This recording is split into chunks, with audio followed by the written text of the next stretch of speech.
I know I'm tall, so I'm going to try to do my best to slouch so you can actually see what's going on in the car. But that's the car. It's 2022 GTI. It's on new speed lowering springs, and it has 15 millimeter H&R spacers or whatever. Yeah, 15 millimeter spacers.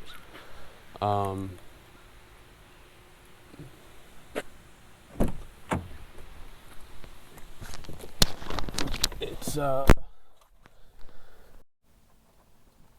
right. So I figured out that when I want you to see something, I guess, downward, I have to move my entire head. So it's a DSG. It doesn't have the stalk anymore, the shifter.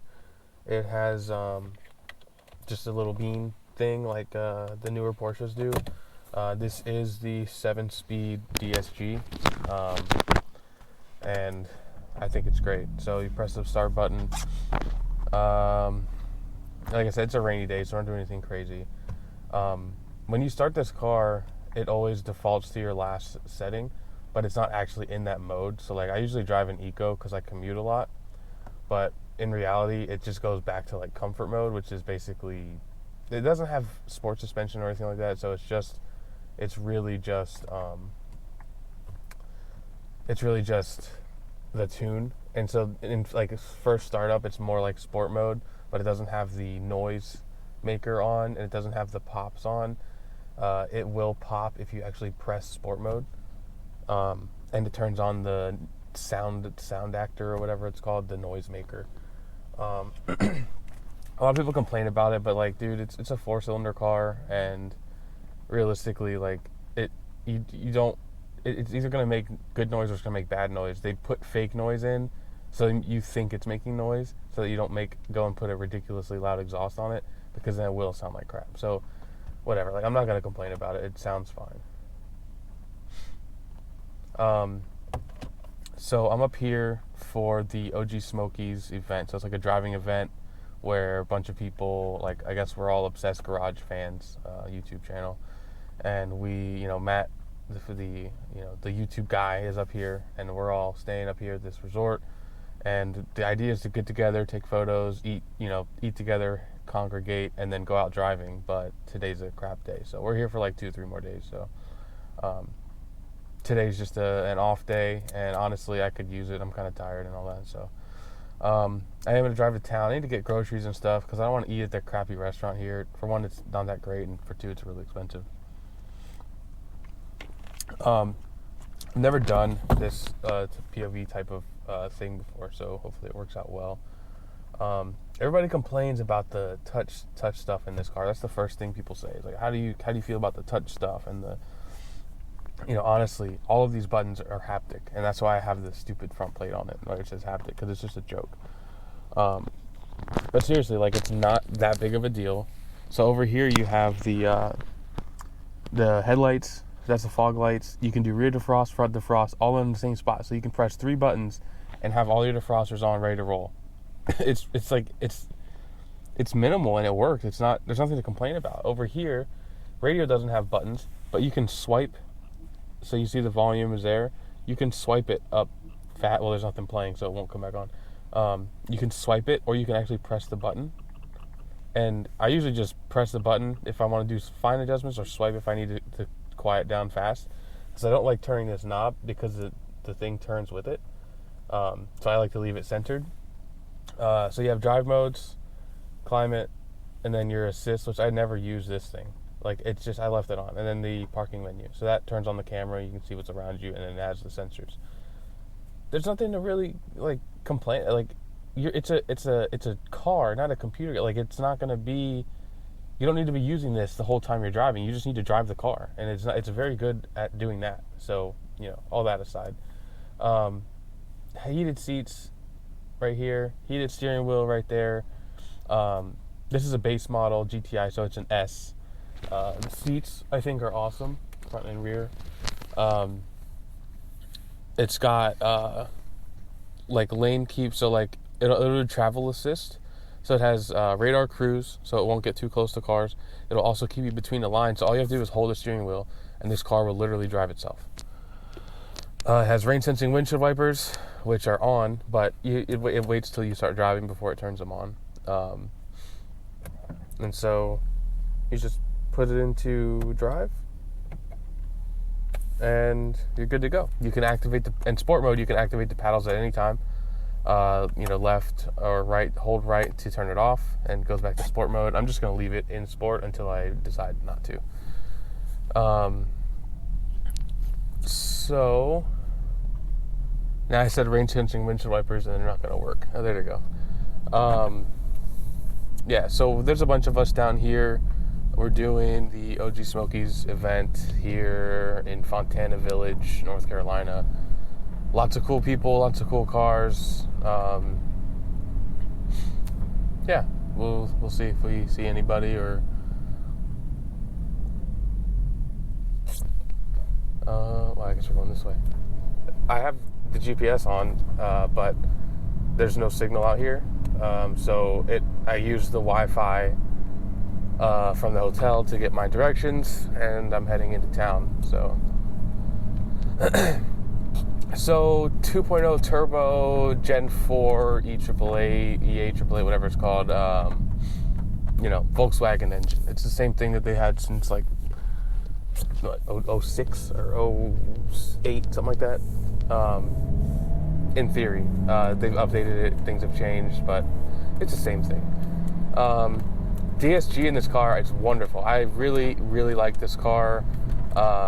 For the transmission, and I know like I'm a huge like manual driving guy, like big manual fan, but this transmission's just too good, and the manuals in these cars honestly don't provide a very good experience. So I prefer this.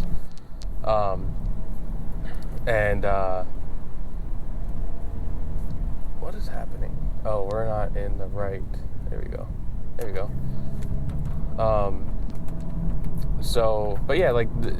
The DSG is cool. It's in sport mode. I'm not using paddles or anything, and it's holding revs. Obviously going down this hill. I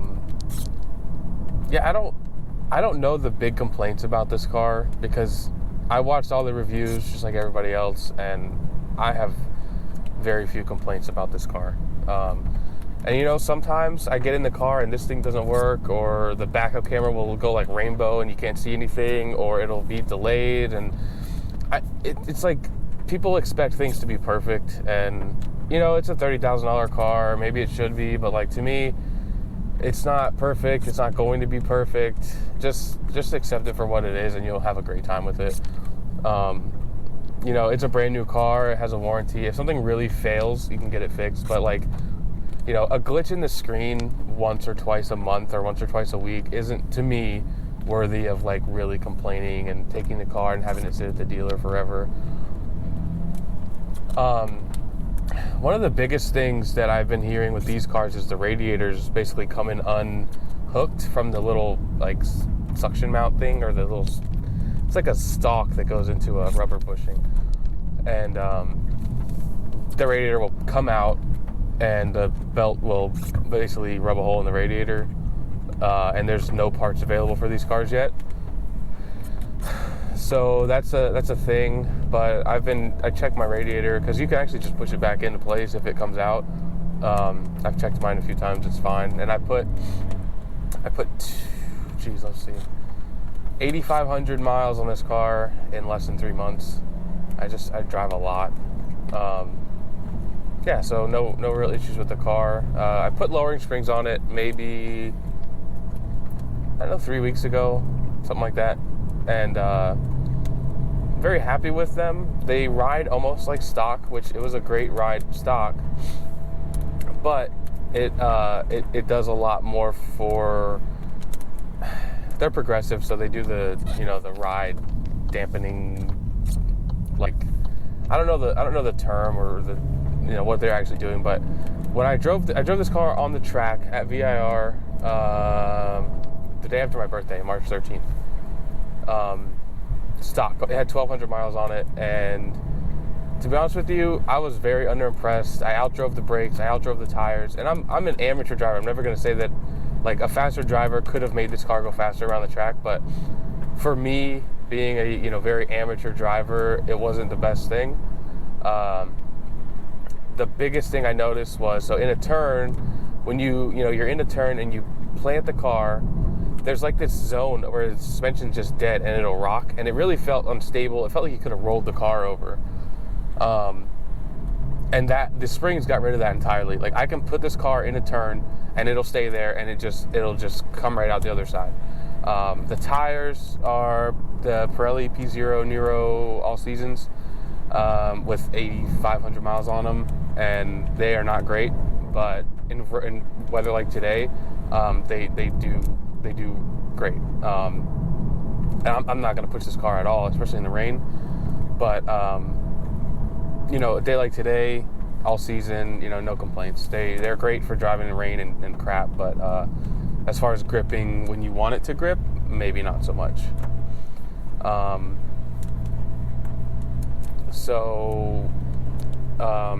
Last thing is the brakes. The brakes faded really bad on the track.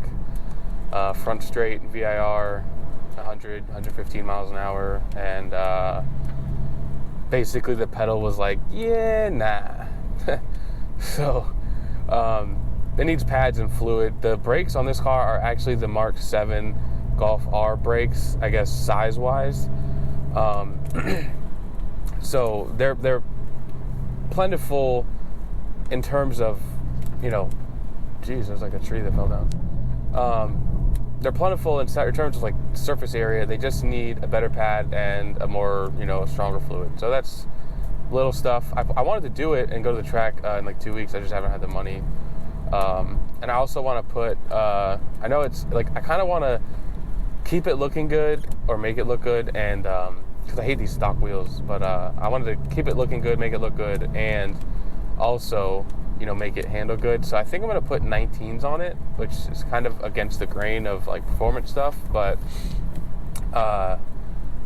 they make, New Speed makes, I think it's RS or RSE 102, and it's like a 19-inch wheel.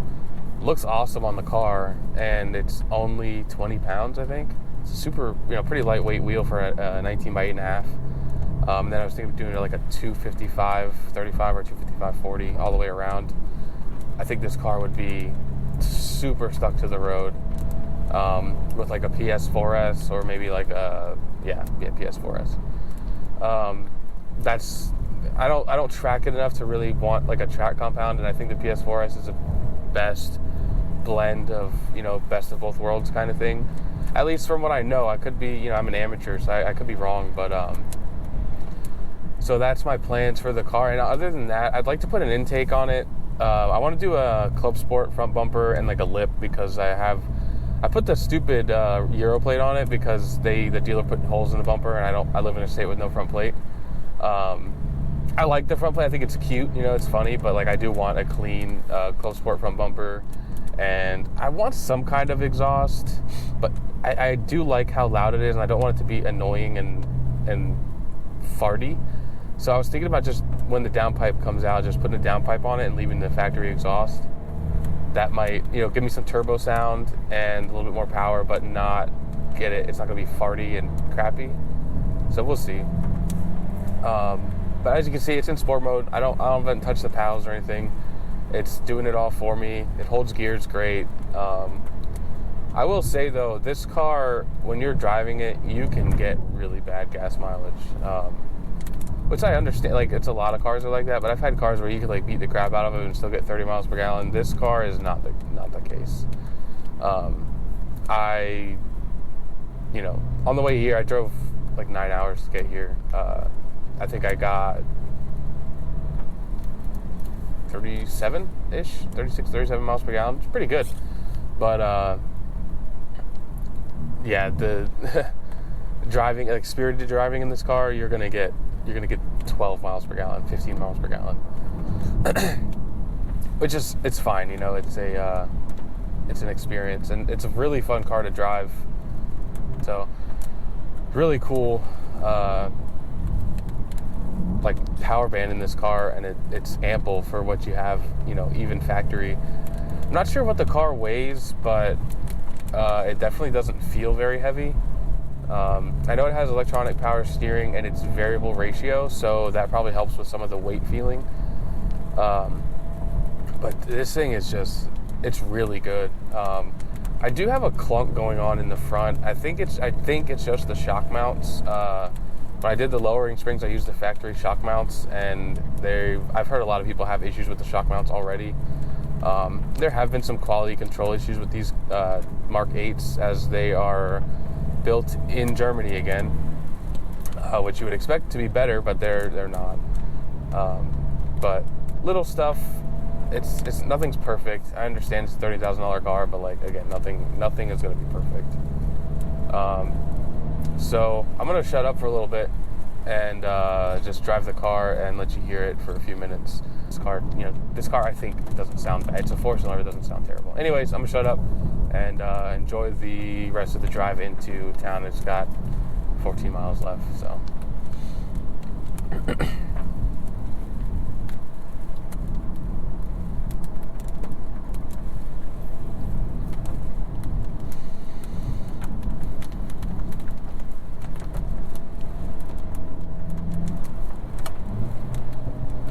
I don't know if you can hear that, but when it's in sport, it will pop a little bit. It's like 1 or 2 pops and then it stops.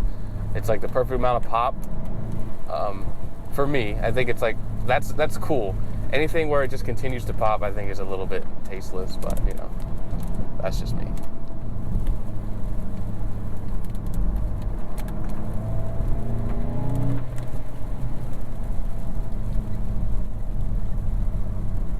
I did shift into manual mode. I just wanted it to run a little bit higher RPM for these corners.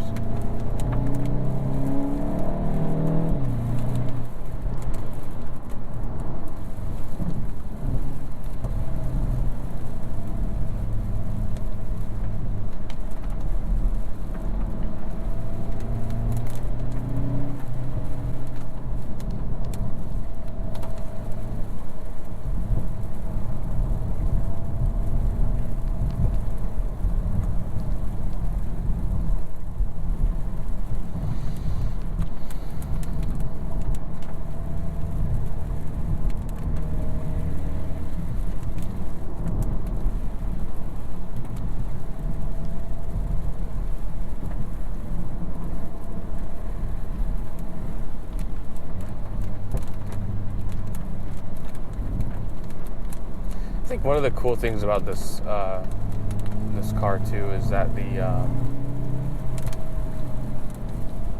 digital cluster. I know I said I'd shut up, but if you watch any of my videos, I don't know how to do that. So, but like you can change it to all kinds of stuff. So you can do that, which this is cool for traveling. Like it kind of shows you other cars on the road and stuff like that. I thought it did night vision with like road signs and stuff, but it doesn't. That's probably the higher model one. And that's doing audio, which I don't have anything turned on, so it's not. And you can change the stuff to anything you want. But I like this one the best. I think a center tack is always the right answer. But like in the mountains, I wanted to do, let's see, G meter. Obviously, I'm not pushing any G's today, but it'll tell you what how much G you're putting into a turn.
55.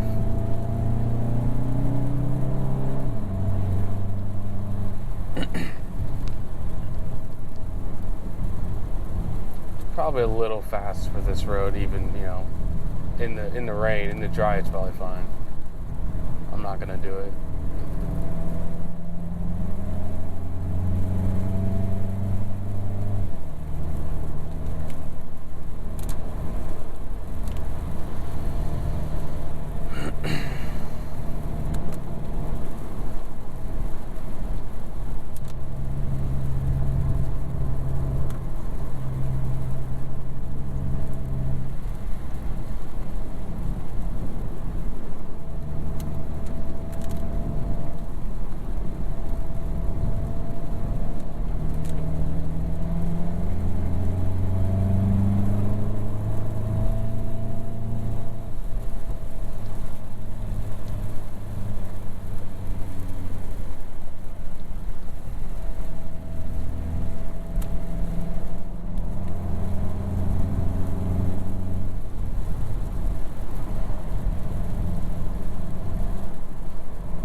That sign back there said elevation 3165. That's pretty cool. And there's a sheriff sitting there. It's nice to like do the speed limit because you're not worried about getting pulled over. At least I'm not. You know, I was going 39 and 55, but 3165. That's I don't. People say you can't get elevation sickness basically under a certain amount of feet, but like I've definitely been elevation sick at like 4,000 feet, like staying there for 2 days. So it is what it is.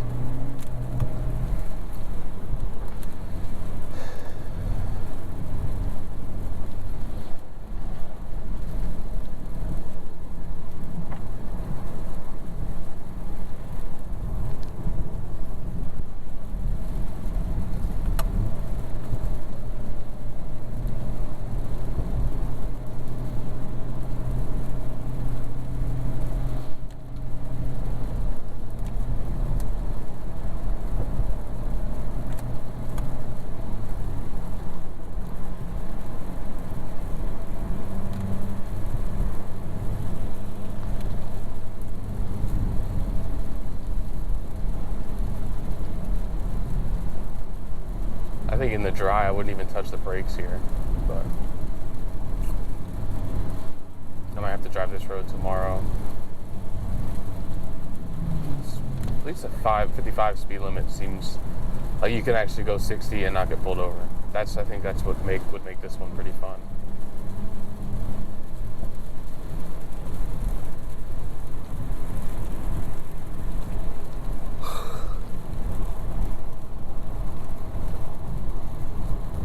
The hotel is kind of old and crappy, but man, like the bed, it felt like it sucked, but I slept great. I was like, you know, I don't know, maybe just because I was tired, but I slept pretty good. I woke up in the middle of the night, like 3 a.m., but I went back to sleep easily. This camera thing on top of my head is actually hurting my freaking head.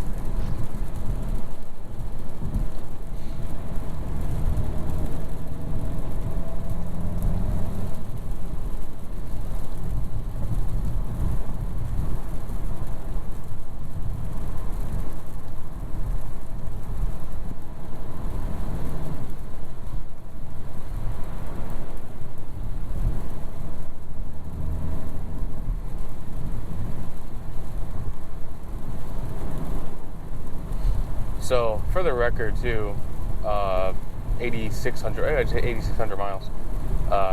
Not once have I accidentally pressed any of these buttons with my hands while driving. Even on the track, nothing. So people really need to stop complaining about the haptic buttons. I think it's hilarious too.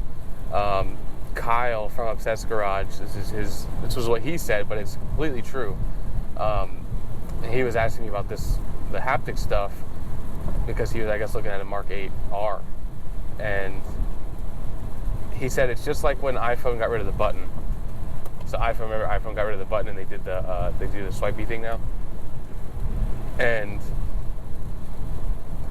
everybody's like, I'm never buying an iPhone again. That's terrible. Apple just lost a customer. Apple just ruined the iPhone. We haven't had a button in like, 5-6 years, and I don't hear anybody complaining about it. I didn't complain about it. I just embraced the new thing, and sometimes it's going to be fine. But it's hilarious because that's how I felt. It's like the first 12 minutes I test drove this car, I was like, this is kind of stupid. I don't really like this. And then, like, by the time I figured out how to use it, I was like, oh, it makes a lot of sense. It's minimal, and it actually makes navigating things a little bit easier. Obviously, it's not easier than just turning a knob for climate, but it's one press away, and you have all your, it's not worth going on the internet and pitchforking Volkswagen for doing something different. If you're watching this, I made it to town, and I gotta find a GoPro cable. I'm a freaking idiot and I forgot mine. But stay tuned for Tail of the Dragon and some more roads tomorrow. See ya.